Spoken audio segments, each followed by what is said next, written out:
Zero Malankara സഭയുടെ പിതാവും തലവനുമായ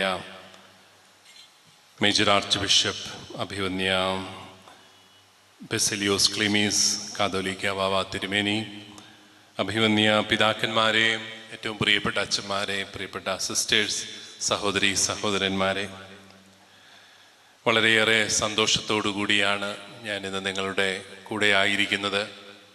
എനിക്ക് വളരെയേറെ അടുപ്പമുള്ള പരിചയമുള്ള ഒരു വലിയ കോൺഗ്രിഗേഷൻ അതിൻ്റെ ശതാബ്ദി ആഘോഷിക്കുന്നു. നിങ്ങളെല്ലാവരെയും ഹൃദയപൂർവ്വം ഞാൻ അഭിനന്ദിക്കുകയാണ്.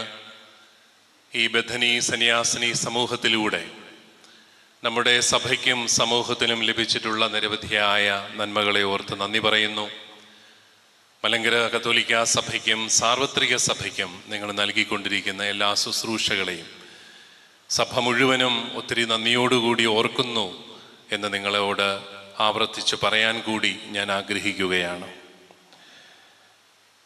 മാർ ഇവാനിയോസ് പിതാവ് അദ്ദേഹത്തിൻ്റെ സന്യാസ ചൈതന്യത്തിൽ നിന്ന് രൂപം കൊടുത്ത സന്യാസിനി സമൂഹമാണല്ലോ ഈ ബഥനി സന്യാസിനി സമൂഹം.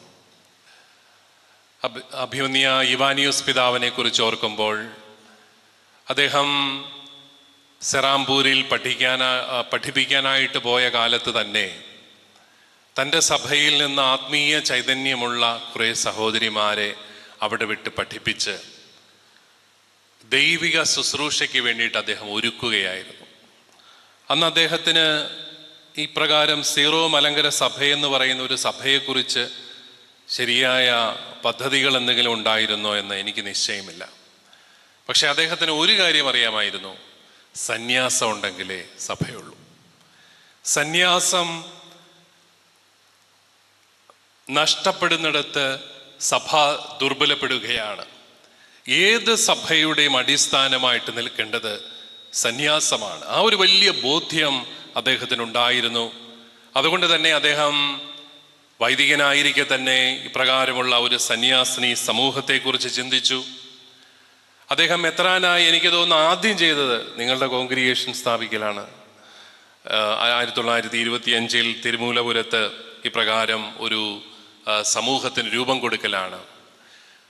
അത് കഴിഞ്ഞിട്ടായിരിക്കാം അദ്ദേഹത്തിൻ്റെ മനസ്സിൽ ഈ പറയുന്ന പുനരൈക്യ ശ്രമങ്ങളും അതുപോലെ ഇപ്രകാരം ഒരു വ്യക്തി സഭയുമെല്ലാം രൂപം കൊണ്ടത്. പക്ഷെ അതിനു മുമ്പ് തന്നെ ഒരു സന്യാസ സമൂഹത്തെക്കുറിച്ച് അദ്ദേഹം ചിന്തിച്ചു. നമ്മുടെ സഭ ഇന്നത്തെ കാലത്ത് ശ്രദ്ധിക്കേണ്ട ഒരു പ്രധാനപ്പെട്ട കാര്യമായിട്ട് എനിക്കത് തോന്നുകയാണ്. നിങ്ങൾക്കറിയാം, പാശ്ചാത്യ ലോകത്തൊക്കെ ഇന്ന് നമ്മുടെ സഭ ദുർബലപ്പെടുന്നു എന്ന് പറയുമ്പോൾ ആദ്യം അവിടെ ദുർബലപ്പെട്ടത് സന്യാസമാണ്. അവിടെ സന്യാസത്തിലേക്ക് വരാൻ ആളില്ല. സിസ്റ്റേഴ്സിൻ്റെ കോൺഗ്രിഗേഷൻസ് ഒക്കെ ഏതാണ്ട് ഇല്ലാതായിക്കൊണ്ടിരിക്കുന്നു. വൈദികരുടേതും തീർന്നു. ഇടവക പട്ടക്കാരും ഇല്ലാതായി. ജീവിതം പരിത്യാഗത്തിൻ്റെ വഴികളിലേക്ക് സമർപ്പിക്കാൻ ആളില്ലാതാകുന്ന ഒരു സാഹചര്യം. അപ്പോൾ പിന്നെ സഭയെന്ന് പറയുന്നത് എന്താണ്? സഭ കുറച്ച് ഒരു മാനുഷികമായ സംവിധാനം മാത്രമായിട്ട് മാറും. സഭയൊരു സർവീസ് സെന്റർ, കുറെ സേവനങ്ങൾ നൽകുന്ന ഒരു സമൂഹം മാത്രമായിട്ട് മാറും. അതിൻ്റെ യഥാർത്ഥമായ ചൈതന്യം നഷ്ടപ്പെടുകയാണ്. ആ രീതിയിൽ നിങ്ങളുടെ ചരിത്രം എനിക്ക് തോന്നുന്നു സാർവത്രിക സഭയ്ക്ക് തന്നെ വലിയ ഒരു പാഠമാണ്. സന്യാസത്തിൻ്റെ ചൈതന്യത്തിൽ വിടർന്ന ഒരു പുഷ്പമാണ് സീറോ മലങ്കര സഭയെന്ന് പറയാനും ഞാൻ ആഗ്രഹിക്കുകയാണ്. ഈ ബഥനിയുടെ ചൈതന്യത്തിൽ, സന്യാസത്തിൻ്റെ ഒരു വലിയ ചൈതന്യത്തിൽ വിടർന്ന ഒരു പുഷ്പമാണ് ഈ സഭ. അതുകൊണ്ടാണ് ഈ സഭയ്ക്ക് ഇന്നും ആന്തരികമായ ഒരു ഊർജമുള്ളത്. എവിടെയാണെങ്കിലും, ഏറ്റവും ചെറിയ സമൂഹമാണെങ്കിലും ഒരു പുളിമാവായി പ്രവർത്തിക്കാൻ സാധിക്കുന്നത് എന്ന് ഞാൻ കരുതുന്നു. അതിൻ്റെ അടിസ്ഥാനം നിങ്ങളുടെ സ്ഥാപകനായ മാർ ഇവാനിയോസ് പിതാവ് തന്നെ ഉള്ളിൻ്റെ ഉള്ളിൽ അദ്ദേഹം ഒരു സന്യാസിയായിരുന്നു എന്നുള്ളതാണ്. സന്യാസത്തിൽ നിന്ന് മാത്രമേ യഥാർത്ഥമായിട്ടുള്ള ആത്മീയത ഉറവെടുക്കുകയുള്ളൂ. നമുക്ക് ഈ അവസരത്തിൽ സ്ഥാപക പിതാക്കന്മാരെ എല്ലാം ഓർക്കാം. തിരുവല്ലായിൽ തെയോഫിലുസ് പിതാവ് ഉണ്ടായിരുന്നു. അതുപോലെ ആദ്യത്തെ സന്യാസിനികൾ, അവരെല്ലാം നന്ദിയോടുകൂടി ഓർക്കാം. ഈ 100 വർഷങ്ങളിൽ നിങ്ങൾ സഭയ്ക്കും സമൂഹത്തിനും ചെയ്യുന്ന വലിയ നന്മകൾ, ഈ പ്രദേശത്തിന് മുഴുവൻ, പ്രത്യേകിച്ച് സ്ത്രീകളുടെ വിദ്യാഭ്യാസ രംഗത്ത്, അതുപോലെ കരുത്താർന്ന പ്രേക്ഷിത ശുശ്രൂഷകളിൽ നിങ്ങൾ നൽകിയ സംഭാവനകളെയെല്ലാം നമുക്ക് പ്രത്യേകമായിട്ട് നന്ദിയോടുകൂടി ഓർക്കാം. സന്യാസത്തെക്കുറിച്ച് ചിന്തിക്കുമ്പോൾ ഏതാനും ചിന്തകൾ മാത്രം പങ്കുവച്ചിട്ട് ഞാൻ അവസാനിപ്പിക്കുകയാണ്. സന്യാസത്തെക്കുറിച്ച് ചിന്തിക്കുമ്പോൾ അത് ലോകത്തിൽ നിന്നുള്ള ഒരു ഒളിച്ചോട്ടം എന്നോ അല്ലെങ്കിൽ ഭീരുത്വത്തിൻ്റെ ഒരു അവസ്ഥയെന്നോ ഒക്കെ പൊതുസമൂഹം ചിലപ്പോഴെങ്കിലും അതിനെ വിലയിരുത്താറുണ്ട്. ലോകത്തിൽ നിന്നുള്ള ഒളിച്ചോട്ടമല്ല, മറിച്ച് ലോകം മറന്നുപോകുന്ന ചില യാഥാർത്ഥ്യങ്ങളുടെ ഓർമ്മപ്പെടുത്തലാണ് സന്യാസം. ദൈവരാജ്യത്തെ എങ്ങനെ ഈ ഭൂമിയിൽ ജീവിക്കാമെന്ന് നമുക്ക് കാട്ടിത്തരുന്ന മനോഹരമായ ഉദാഹരണങ്ങളാണ് സന്യാസ സമൂഹങ്ങൾ. പരിശുദ്ധ പിതാവ് ബെനഡിക്റ്റ് 16 പാപ്പായോട് ഒരു പത്രപ്രവർത്തകൻ ഒരിക്കൽ ചോദിക്കുകയുണ്ടായി, പരിശുദ്ധ പിതാവേ, അങ്ങ് എന്തിനാണ് ഈ കമ്മ്യൂണിസത്തെ ഇത്രമാത്രം എതിർക്കുന്നത്? യഥാർത്ഥത്തിൽ ഈ കമ്മ്യൂണിസമല്ലേ കർത്താവ് ഈശോ മിശിഹ പഠിപ്പിച്ച കാര്യങ്ങൾ കൃത്യമായിട്ട് ചെയ്യുന്നത്? സോഷ്യലിസത്തിലൂടെ അവർ ഉള്ളതെല്ലാം എല്ലാവർക്കുമായിട്ട് പങ്കുവയ്ക്കുന്നു. ആർക്കും അങ്ങനെ പ്രത്യേകതയൊന്നുമില്ല. എല്ലാവരും ഇങ്ങനെ പങ്കുവെച്ച് ജീവിക്കുന്ന മനോഹരമായ ഒരിടം, അത് സോഷ്യലിസമല്ലേ സൃഷ്ടിച്ചത്? പിന്നെ അങ്ങ് എന്തുകൊണ്ടാണ് കമ്മ്യൂണിസത്തെ എതിർക്കുന്നത്?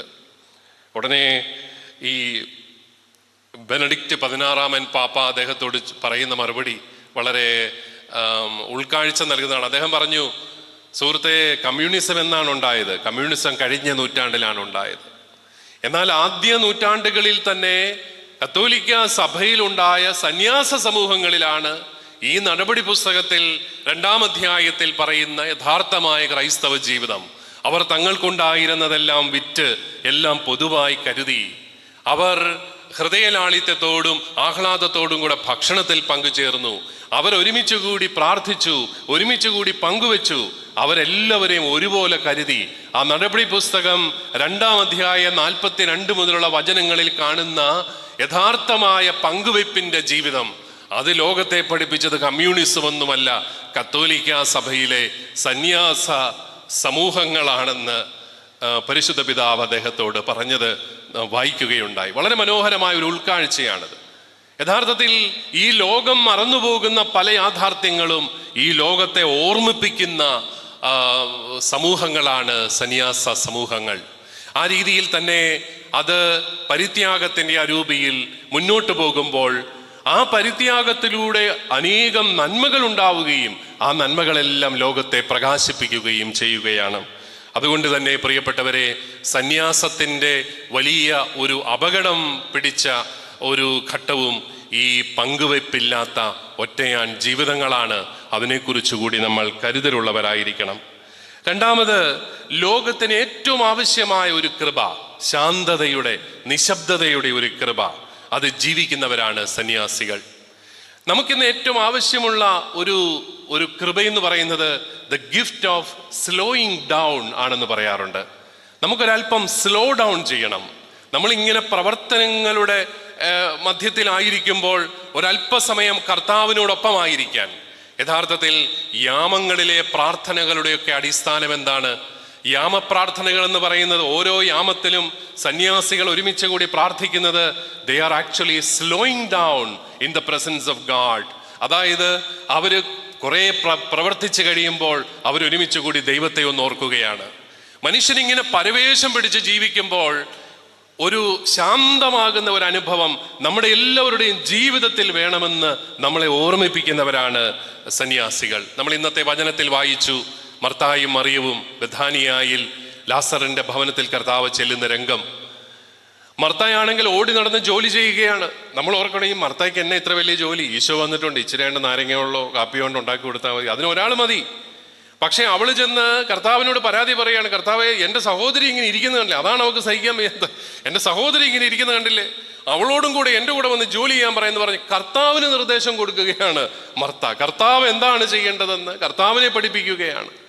മർത്തായുടെ പ്രശ്നം മറിയം അവളെ സഹായിച്ചില്ല എന്നുള്ളത് മാത്രമല്ല, കർത്താവ് മർത്തായിൽ കാണുന്ന കുറവെന്താണ്? ഇവൾക്ക് ഏതു നേരവും പരവേശമാണ്.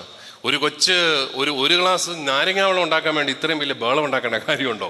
ഇവൾ ഈ പരവേശത്തിന്റെ ആളാണ്, ഇവളും പ്രവർത്തനപരതയാണ്, അത് എന്തെങ്കിലും ഇങ്ങനെ എപ്പോഴും ചെയ്തുകൊണ്ടിരിക്കണം. അവളോട് കർത്താവ് പറയുന്നത് എന്താണ്? മറിയം നല്ല ഭാഗം തിരഞ്ഞെടുത്തു, നീയും കൂടി ഒരു കസരയിട്ട് ഇവിടെ ഇരിക്ക്, ഇത്രയും മതി. മറിയം നല്ല ഭാഗം തിരഞ്ഞെടുത്തു. നമ്മളിങ്ങനെ നമ്മുടെ മനസ്സ്, ഞാൻ പലപ്പോഴും ചിന്തിക്കാറുണ്ട്, ഒന്ന് പ്രാർത്ഥിക്കാനായിട്ടിരിക്കുമ്പോൾ നമ്മുടെ ഏറ്റവും വലിയ ശത്രു എന്താണ്? ഈ പരവേശമാണ്. നമുക്ക് 100 കൂട്ടം കാര്യങ്ങളെക്കുറിച്ചുള്ള ഓർമ്മയാണ്. പലവിചാരം എന്നൊക്കെ പറയുന്നതിൻ്റെ വേറൊരു പേരാണ് പരവേശം. ആശങ്കയാണ്, ആശങ്കകൾ നിറഞ്ഞിരിക്കുകയാണ്. ഇപ്പം നിങ്ങളൊക്കെ സമാധാനത്തോടുകൂടിയാണ് ഇവിടെ ഇരിക്കുന്നത്, എനിക്ക് സംശയമുണ്ട്. ഇത് കഴിഞ്ഞുള്ള പൊതുസമ്മേളനത്തെക്കുറിച്ച് പലരും ആശങ്കപ്പെട്ട് ഇവിടെ ഇരിപ്പുണ്ട്. നമുക്കെപ്പോഴും ഒരു കാര്യം ചെയ്യുമ്പോൾ അടുത്തതിനെക്കുറിച്ചുള്ള ആശങ്കയാണ്. ആശങ്കപ്പെട്ടിരിക്കുന്ന ലോകത്തോട് ഇങ്ങനെയും ഒരു ജീവിതമുണ്ട് കേട്ടോ. ഇത് നിങ്ങൾ സാധാരണ രീതിയിൽ പരവേശപ്പെടുന്ന കാര്യങ്ങളെക്കുറിച്ചൊന്നും ഞങ്ങൾ വേവലാതിപ്പെടുന്നില്ല എന്ന് പഠിപ്പിക്കുന്ന മനോഹരമായ ഒരു ജീവിതമാണ് ഈ സന്യാസ ജീവിതം. അതുകൊണ്ടാണ് പ്രവർത്തനം കൂടിക്കഴിയുമ്പോൾ ചിലപ്പോൾ നമ്മൾ പ്രാർത്ഥന മറന്നുപോകും, പ്രാർത്ഥനയുടെ ശബ്ദം കുറയ്ക്കും. അതാണ് സന്യാസത്തിൻ്റെ അവസാനവും. പ്രവർത്തനം കൂടി പ്രാർത്ഥന അവസാനിക്കുമ്പോൾ, പ്രവർത്തനം ഇങ്ങനെ കൂടിക്കൂടി പ്രാർത്ഥന ഒട്ടുമേ ഇല്ലാതാകുമ്പോൾ അവിടെ സന്യാസവും അവസാനിച്ചു എന്ന് നമുക്ക് കരുതാൻ സാധിക്കണം. മൂന്നാമതായിട്ട് നിങ്ങളോട് പറയാനുള്ളത്, നല്ല ധീരതയുള്ളവർക്ക് മാത്രമേ സന്യാസത്തിലേക്ക് കടന്നു വരാനാവുള്ളൂ. എനിക്കൊരു കാര്യം ഉറപ്പാണ്, ഞാൻ നല്ല ധീരരായ കുറേ സ്ത്രീകളുടെ നടുക്കാണ് നിന്ന് വചനം പറയുന്നത്. കരുത്തുള്ള വനിതകളാണ് സന്യാസിനികൾ, അവർ ബലഹീനരൊന്നുമല്ല. ഇടകാലത്ത് ഈ മാധ്യമങ്ങളെല്ലാം കൂടെ ചർച്ച ചെയ്യുന്ന കേട്ടു, കന്യാസ്ത്രീകളെല്ലാം കൂടെ അടച്ചിട്ടിരിക്കുകയാണ്, അവർക്ക് സ്വാതന്ത്ര്യമൊന്നുമില്ല, അങ്ങോട്ട് ചെന്നാൽ മതി, മഠത്തിലോട്ട് ചെന്നാൽ അറിയാം എൻ്റെ വിവരം, അവർക്ക് സ്വാതന്ത്ര്യമുണ്ടോ ഇല്ലയോ, അവരെ ആർക്കെങ്കിലും കൂട്ടിലടച്ചിടാൻ പറ്റുമോ, അവരുടേതായ ഘടനകളോടെ, അവരുടേതായ സ്വാതന്ത്ര്യത്തോടെ, അവരുടേതായ ഭരണ സംവിധാനങ്ങളോടെ ഈ സമൂഹത്തിന് ഒരിക്കലും നടത്താൻ പറ്റാത്ത അനേകം സ്ഥാപനങ്ങൾ നടത്തി ഈ സമൂഹത്തെ മുഴുവൻ നന്മയിൽ പ്രകാശിപ്പിക്കുന്നവരാണ് സന്യാസിനികൾ. അവരുടെ കൂട്ടത്തിൽ വലിയ അധ്യാപകരുണ്ട്, വലിയ വിദ്യാഭ്യാസ സ്ഥാപനങ്ങളുടെ ഭരണകർത്താക്കളുണ്ട്, അതുപോലെ വലിയ ആശുപത്രികളുടെ ഭരണകർത്താക്കളുണ്ട്, ഒത്തിരിയേറെ കാരുണ്യ ഭവനങ്ങൾ അവർ നടത്തുന്നുണ്ട്. അവരുടെ കൂടെ അഭിഭാഷകരുണ്ട്, അവരുടെ കൂടെ ഡോക്ടർമാരുണ്ട്, അവരുടെ കൂടെ ഇല്ലാത്തവരാരുമില്ല, അവരുടെ കൂടെ എല്ലാവരും ഉണ്ട്. വഴിയെ നടക്കുന്ന നാനാജാതി മതസ്ഥരായ കേരളീയർക്ക് ഒരു കന്യാസ്ത്രീയുടെ കയ്യിൽ നിന്ന് ഒരു ഗ്ലാസ് വെള്ളമെങ്കിലും കുടിക്കാതെ മരിക്കാൻ പറ്റുകയില്ലെന്നാണ് നമ്മുടെ ഒരു ചിന്ത. എവിടെ വെച്ചെങ്കിലും ഈ കന്യാസ്ത്രീ അയാളെ കണ്ടുമുട്ടിയിരിക്കും.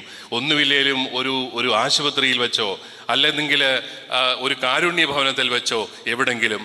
അത്രയും കരുത്തരായ വ്യക്തികളാണ് സന്യാസികൾ. ഭീരുക്കൾക്ക് പറഞ്ഞിട്ടുള്ള പണിയല്ലിത്. അതുകൊണ്ട് തന്നെയാണ് നമ്മൾ ആ ഒരു ആത്മവിശ്വാസത്തോടെ ജീവിക്കുമ്പോഴാണ് നമുക്ക് കൂടുതൽ ശുശ്രൂഷകൾ നൽകാനായിട്ട് സാധിക്കുക. ധീരതയുടെ സാക്ഷ്യമാണ് പരിത്യാഗം. സ്വാർത്ഥത എന്ന് പറയുന്നത് ഭീരുത്വമാണ്. സ്വാർത്ഥത, ഞാൻ എന്നെക്കുറിച്ച് ഓർത്ത് ഭയപ്പെട്ടിരിക്കുന്ന അവസ്ഥയാണെങ്കിൽ, നിസ്വാർത്ഥതയും പരിത്യാഗവും ധീരതയുടെ, എനിക്ക് എന്നെക്കുറിച്ച് ആവലാതികളില്ല, നിങ്ങൾക്ക് വേണ്ടി ജീവിതം സമർപ്പിക്കാൻ തയ്യാറാണെന്ന് പറയുന്ന ധീരതയുടെ സാക്ഷ്യങ്ങളാണ്. അതുകൊണ്ട് പ്രിയപ്പെട്ടവരെ, ഈ ബഥനി സന്യാസിനി സമൂഹം അതിൻ്റെ ശുശ്രൂഷകളെല്ലാം നല്ല തെളിമയോടെ പ്രകാശം പരത്തുന്ന ശുശ്രൂഷകളായി മുന്നോട്ട് കൊണ്ടുപോകുവാൻ നിങ്ങൾക്കെല്ലാവർക്കും സാധിക്കട്ടെ എന്ന് ആശംസിക്കുന്നു. എല്ലാ സഭകളുടെയും പേരിൽ, പ്രത്യേകിച്ച് സാർവത്രിക സഭയുടെ പേരിലുള്ള ഒരു വലിയ ആദരവും സ്നേഹവും എല്ലാം നിങ്ങളെല്ലാവരെയും അറിയിക്കുന്നു. സിറോ മലബാർ സഭയുടെ എല്ലാവിധ ആശംസകളും അറിയിക്കുന്നു. നിങ്ങൾ ലോകത്ത് മുഴുവൻ ചെയ്യുന്ന സേവനങ്ങൾ അത് ദൈവരാജ്യത്തിന് ഏറ്റവും പ്രിയപ്പെട്ടതാണെന്ന് അറിയിക്കുന്നു. ആ ഒരു ശുശ്രൂഷ തുടരാൻ ദൈവം നിങ്ങളെ അനുഗ്രഹിക്കട്ടെ. ദൈവം നിങ്ങളെല്ലാവരെയും സമൃദ്ധമായി അനുഗ്രഹിക്കട്ടെ.